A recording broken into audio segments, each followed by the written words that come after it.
Hi guys! Welcome to Tinay Kitchens for today's video. Tuturuan ko kayo kung paano magluto ng sinigang na borot.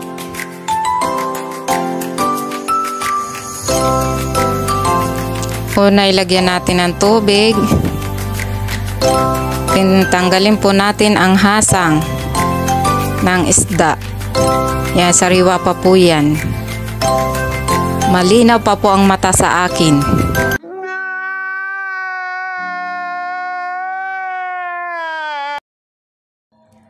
Ang tawag po dito sa Makalaylon ay borot na isda.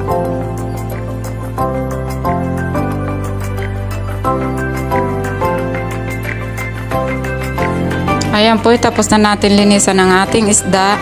Ihanda na po natin ang ating ricado. Unay, lara, kamatis, sibuyas, talbos ng kamote.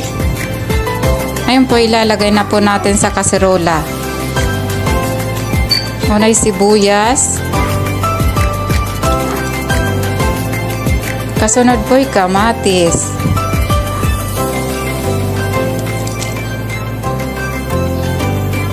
Then po, ipapakuluan po muna natin siya. Ayan po yung apat na piraso ang ating sigang. Then po, yung matitira po ay ipiprito po natin. Lalagyan po muna natin ng asin bago iprito para po lumasa yung kanyang doon sa laman, para po lumasa. Ayan, lalagyan na po natin, bubudburan lang po natin ang asin.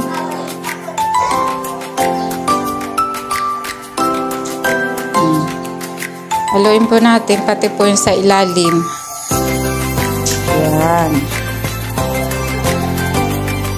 Para po umano yung lasa niya.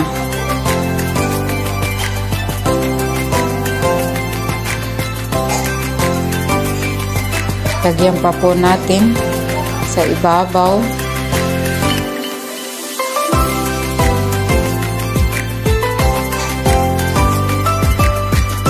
Yan po, titingnan po natin kung kumukulo na yung ating tubig. Yun po, yung kamatis po, dinudurog ko po siya para yung manamis-namis po kapag durog na yung kamatis, na lasa po sa sabaw.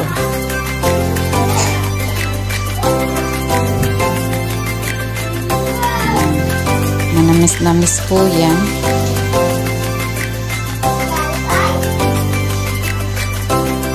Then, ilalagay na po natin yung ating isda. Sariwang isda.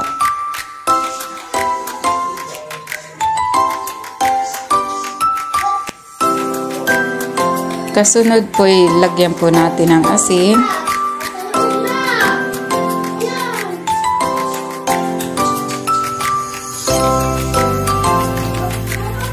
Then, paminta po.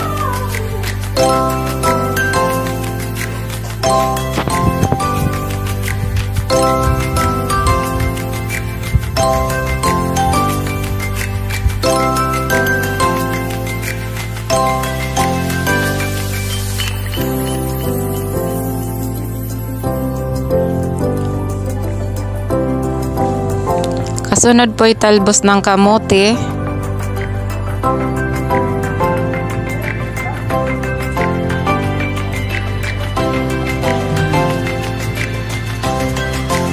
Then, hayaan lang po natin siya kumulo.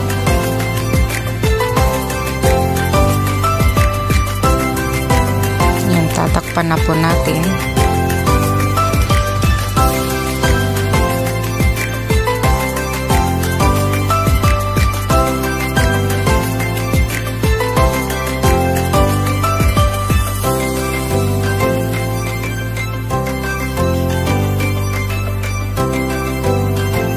Then, lagyan na po natin ng kalamansi. Dalawa po ang nilagay ko po ditong kalamansi. Depende po sa inyo kung pwede nyo lagyan ng madami. Kung gusto nyo po medyo maasim, sa akin po okay na po yung dalawa. Naman lang po ang asim. Yan po yung medyo kulay pink na yung kanyang sabaw. Sarap po yan. Tikman na po natin.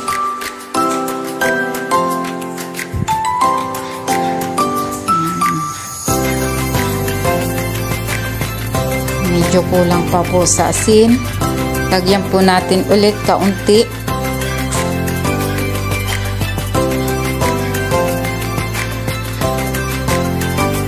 Tikman po natin ulit kung okay na.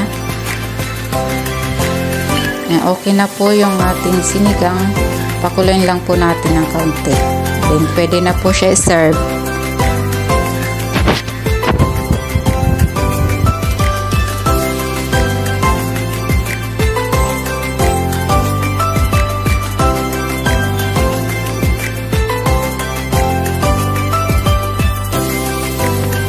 Next po, yung natira pong isda, ipiprito na po natin. Hintayin lang po natin na uminit yung mantika. Kasi po pag nilagay mo hindi pa mainit, didikit po siya.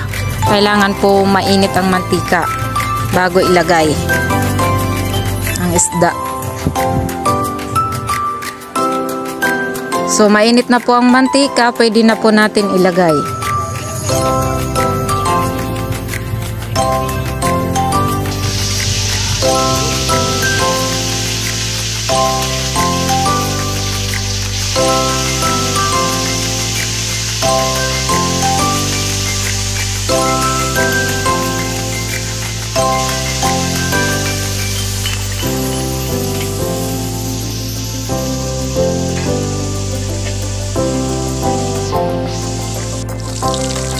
Ngayon po, ibabalik na rin na po natin ang isda.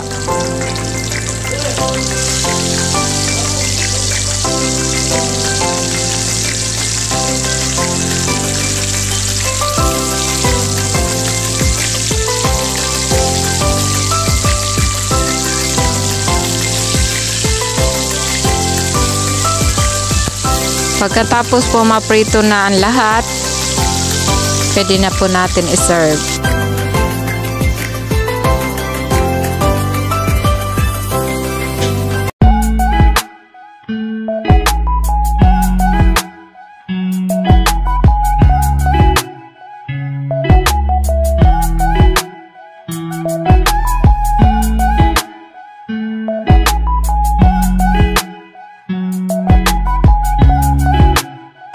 For more cooking tutorial, don't forget to subscribe and click the notification bell.